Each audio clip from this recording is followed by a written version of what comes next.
بسم الله الرحمن الرحيم. أعزائي المشاهدين مشاهدي قناتي، إزاي حياتي بتتغير، أهلا وسهلا بيكم. النهاردة هنقدم حاجة جميلة وبيحبوها الكبار والصغيرين وخصوصا الأطفال، وهي الملبن اللي هو الدومية أو الملبن الأحمر. الملبن الأحمر طريقة عمله سهلة جدا. أول حاجة بنجيب معلقة ونص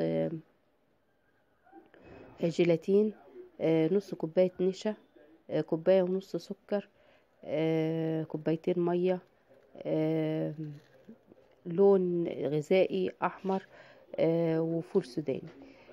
اول حاجه بندوب الكوبايه ونص السكر مع كوبايتين الميه مع اللون الغذائي مع نص كوبايه النشا، وندوبهم كويس قوي، ومعلقه ونص الجيلاتين، ونرفعهم على النار ونفضل ندوب فيهم لغايه لما يتقل.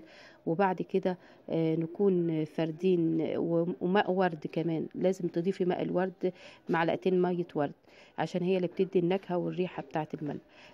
بعد ما تجمد نكون فرشين كيس نايلون وحاطين عليه سكر بودرة ونشا، وندلق عليه العجينة اللي هتطلع أو الملبن اللي هيتكون. ونكون حاطين في الفول السوداني أو أي نوع من المكسرات. وبعد كده